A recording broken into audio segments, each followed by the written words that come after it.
Ou seja, se você não percebe o todo, você não percebe as dificuldades. Porém, quem pode perceber o todo se não Deus? Isso quer dizer que ninguém mereceria realmente o nome de dialético, a não ser o único dialético é Deus. Né? Mas, no entanto, a existência mesma da filosofia prova que algo dessa apreensão do todo os seres humanos são capazes de alcançar. E que, portanto, vamos dizer, a atividade filosófica é, de certo modo, uma atividade inspirada por Deus, inspirada pelo Espírito Santo. Tá certo? Mas, como toda inspiração que nós recebemos, ela não é permanente, não é isso? É intermitente e é parcial. Então, os homens recebem, por assim dizer, eles têm esses momentos de inspiração, na qual eles percebem muito mais do que são capazes de dizer. E procuram, de algum modo, transmitir aquilo de modo que outras pessoas possam refazer a experiência e beneficiar-se, se possível, da mesma inspiração. Quer dizer que aquilo que começou como uma inspiração deve completar-se com outra inspiração. A sua inspiração, a inspiração que você vai receber, dificilmente coincidirá no todo com aquela que o filósofo teve. Quer dizer, vocês vão estar falando das mesmas coisas, mas sob ângulos diferentes, em épocas diferentes, em situações diferentes. E, sobretudo, com uma escala de interesses que pode não ser exatamente a mesma. Tá certo? Mas, enquanto a leitura e o estudo da obra filosófica não abriu você para essa inspiração, o serviço não completou.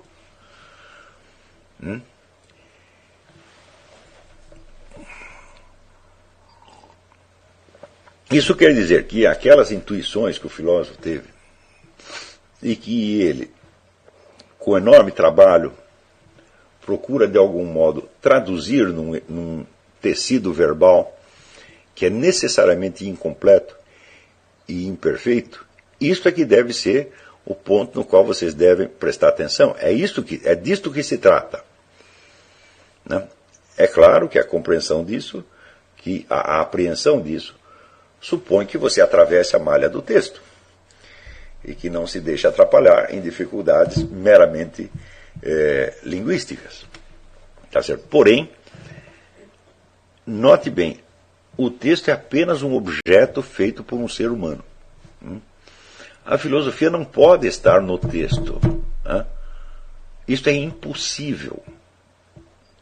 Nenhum texto filosófico, por mais perfeito que seja, pode conter a filosofia do filósofo. Não, a filosofia foi aquilo que ele percebeu. A filosofia é a busca em que ele se empenhou e os momentos de inspiração e iluminação que ele teve. Quer dizer, são atos cognitivos reais praticados por um ser humano de carne e osso. E que outro ser humano de carne e osso também pode repetir-se e preencher as condições requeridas para isso. Então, o texto, às vezes, é até um certo impedimento para que você, na mesma medida que ele abre uma série de canais para que você repita a mesma experiência, ele também dificulta. Por quê?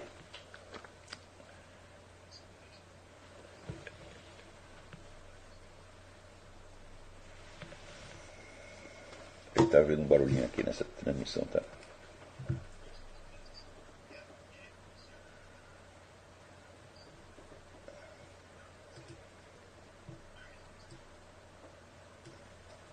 Desculpe, eu deixei ligado aqui o som do Skype. E está ouvindo minha própria voz aí. Quem é esse sujeito que está falando aí? Então,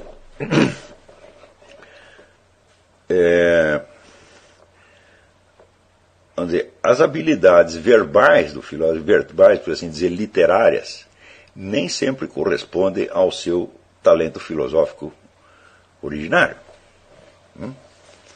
Houve filósofos importantíssimos que jamais conseguiram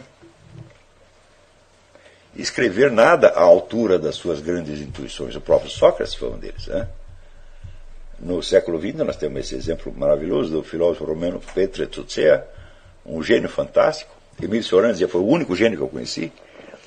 E Tzutzea escreveu muito pouco, e a maior parte daquilo que ele tinha a dizer, ele realmente disse, foi coisa que ele explicou aos seus amigos, seus discípulos, por assim dizer. E às vezes existem alguns vídeos do Petre Tzutzea no YouTube. Tzutzea escreve T-U-T-S-E-A. Não, T-U-T-E-A, não tem T-S. O T em romeno, quando tem um sinalzinho embaixo, vira tz. Então escreve-se Tutea, mas lê-se Tzutzea. Né? Então procura lá, Petre Tzutzea, vocês vão ver, tem um que foi recentemente traduzido pelo Tudor Monteano e que foi gravado quando Tzutzea já estava às portas da morte. E existe um outro em que Tzutzea é entrevistado sobre os anos que ele passou na prisão. Ele ficou 16 anos, né, em parte na prisão, em parte em prisão domiciliar. Quando estava preso, sofreu torturas, etc, etc. E o entrevistador pergunta a ele, por que você não conta essas coisas que você passou na prisão? Ele disse, eu não conto porque isso seria uma desonra para o povo romeno. Ele disse isso pouco antes de morrer. Quer dizer, ele não quis contar nada, não quis se queixar. Ele traz no corpo as marcas do sofrimento, mas ele não quis dizer a respeito. Então, vamos dizer, este silêncio mostra uma atitude moral, tá certo? E esta atitude, sem você ter, vamos dizer, o impacto desta atitude moral, você não vai compreender quem foi Petre Tzutzea. Né? Porque você não conhece o filósofo só pelo que ele diz, mas também pelo que ele faz, porque o que ele faz, vamos dizer, a sua vida real, ela emana da interpretação que ele faz da sua própria filosofia. Eu já dei esse exemplo, quando Sócrates aceita alegremente a morte, dizendo que ele vai para um lugar melhor, ele mostra que tudo o que ele ensinou sobre a imortalidade era para ele uma coisa muito séria. Não era só uma hipótese, não era só uma teoria. E isso nos dá toda uma escala, vamos dizer, isso nos dá, na verdade, a escala inteira de importância das várias ideias de Sócrates. Não é isso? Um filósofo tem muitas ideias, mas nem todas são igualmente importantes para ele. Ou seja, ele não crê em todas elas da mesma maneira. Algumas são, para ele, vamos dizer, a evidência das evidências, são a verdade suprema. Outras são possibilidades, são hipóteses, são investigações que ele fez, mas ele não está disposto, vamos dizer, a morrer por elas. Né? Então, esta é uma pergunta importante. Todas as ideias do filósofo, por quais ele estaria disposto a morrer? Ortega y Gasset dizia que só valem as ideias dos náufragos. Quer dizer, quando o seu navio afundou, você está lá agarrado numa tábua para não afundar, quais são as ideias que ainda sobram na sua cabeça? Aquelas que foram embora, quer dizer que não tinha importância nenhuma para você, mas em alguma coisa, neste momento, você ainda acredita. Então, é por isso que os textos filosóficos jamais esgotam a compreensão que nós podemos ter de uma filosofia. Certos atos, certos episódios da vida de um filósofo são extremamente importantes para que nós possamos traçar justamente o perfil da hierarquia que essas ideias tinham, da hierarquia de importância que essas ideias tinham dentro do sistema, por assim dizer, deste filósofo.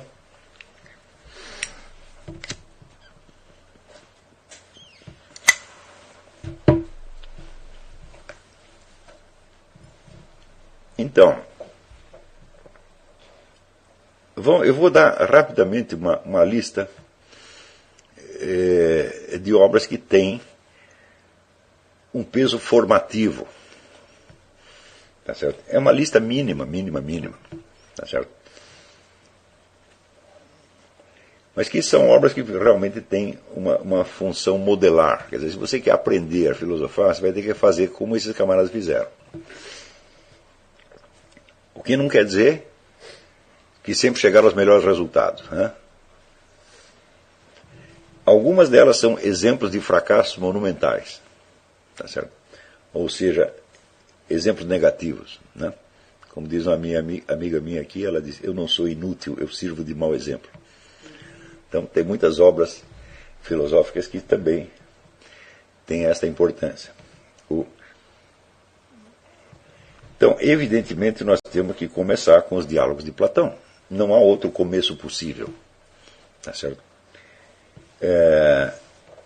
E desses diálogos, evidentemente, a culminação é a República e as leis de Platão. As leis são um livro extremamente tedioso por entrar em análises meticulosas de questões cuja importância às vezes nos escapa, mas cuja importância real só se revela no fim. A República é já mais fácil de ler, e ela nos interessa porque ela, colocando simplesmente a questão do regime ideal, ela acaba por passar inumeráveis questões filosóficas. Então, num primeiro momento, a leitura da República é absolutamente indispensável. Leitura com começo, meio e fim. Talvez não há livro sobre o qual tenham se acumulado maiores confusões, porque as pessoas tentam extrair do livro uma tese. E a tese parece ser, à primeira vista, a proposta de uma sociedade ideal. Só que muitas vezes as pessoas não leram o livro até o fim. E, às vezes, também não percebem o tom irônico que perpassa todo o livro. Tá certo? Pela maneira de Platão tratar o assunto, você vê que ele não leva a sério de maneira alguma a proposta da sociedade ideal. Ele a trata como uma hipótese, do começo até o fim.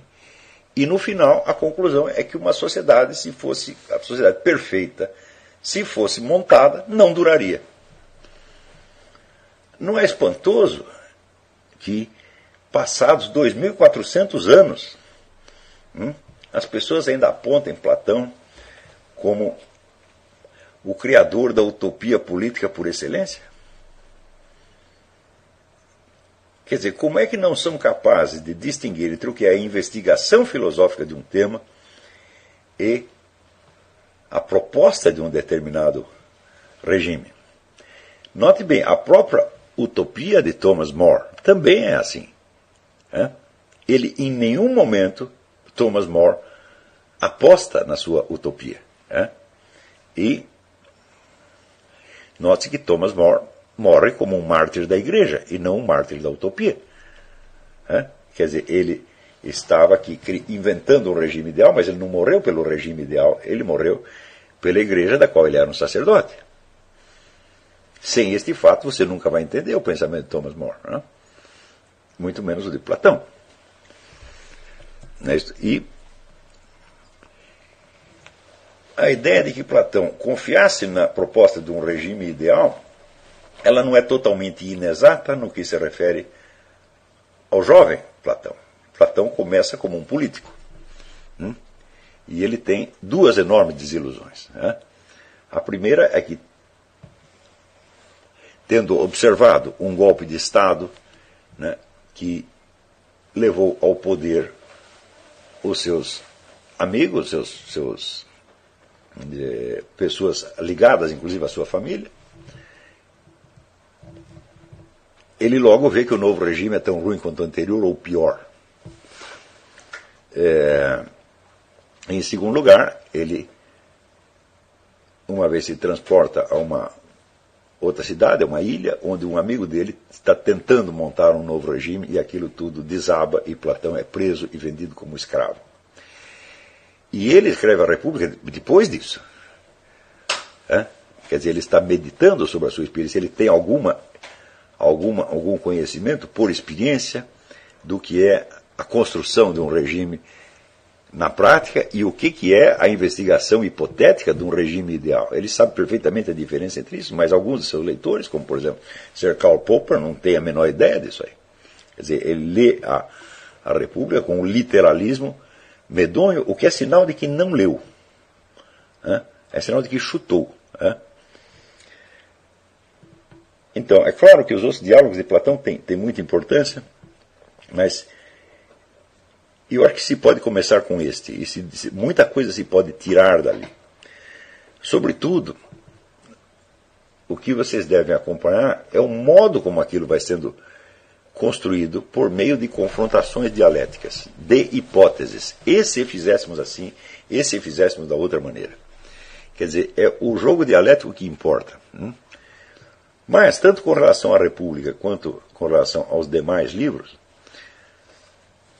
que eu vou sugerir, há uma norma que vocês têm que seguir. Vocês têm que ler tudo como se fosse obra de ficção. Tudo. Como se fosse um romance. Isso quer dizer que, em primeiro lugar, você tem que praticar aquilo que Samuel Coleridge chamava a suspension of disbelief. O que você está assistindo, vamos dizer, é um drama intelectual. Da busca da verdade sobre determinados pontos.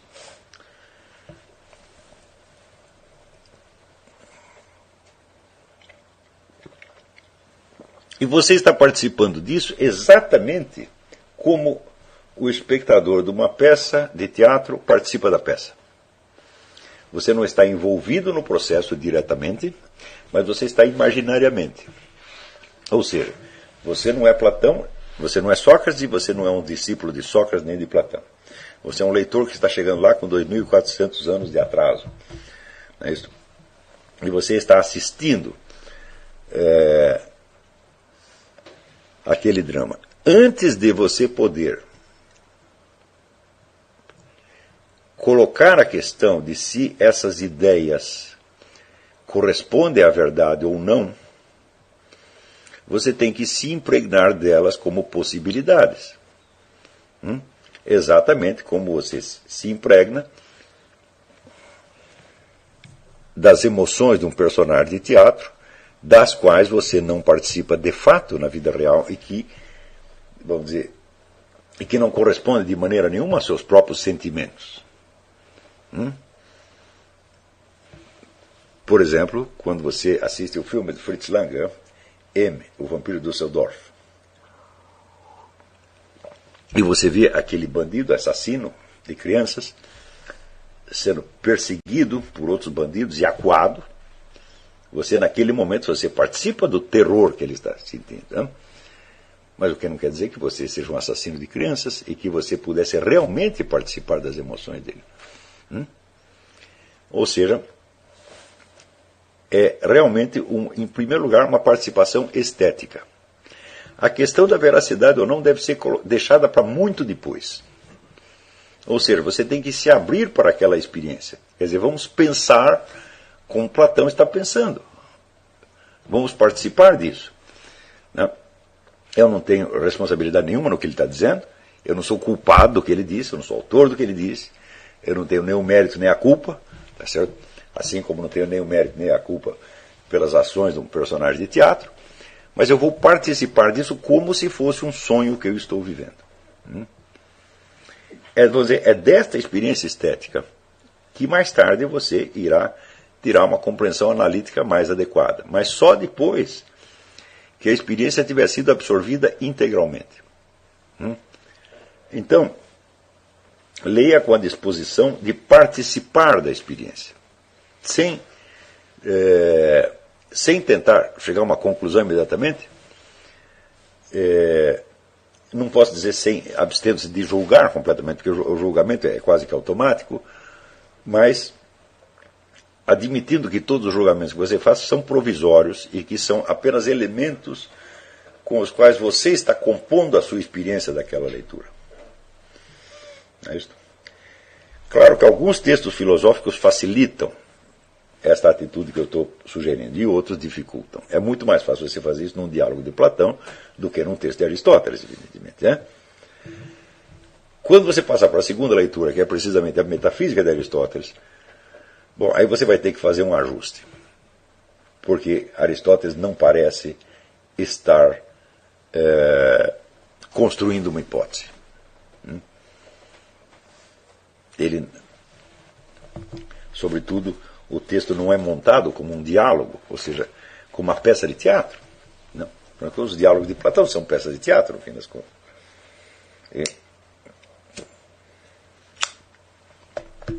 O que você tem ali são notas que um professor tomou para dar em aula. E que, naturalmente, nas aulas ele devia explicar com muito mais detalhe. Tá certo? Então, qual é a atitude imaginativa com que você vai ler isso? Você vai ter que imaginar aquele professor dando aquilo em aula. E imaginar, vamos dizer, o drama intelectual que ele viveu para chegar àquelas conclusões. Ou para colocar as coisas daquela maneira. Tá certo?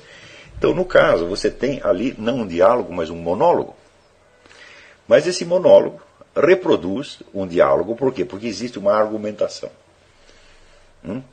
Onde existe, vamos dizer, uma confrontação de hipóteses, e ela sempre está ali presente de algum modo. Isso quer dizer que o filósofo se desdobrou em dois, um que diz sim, outro que diz não. E ele vai ter que elaborar isso de alguma maneira. De modo que o texto de Aristóteles terá que ser dramatizado. O de Platão já vem dramatizado.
Espero que tenham gostado do vídeo.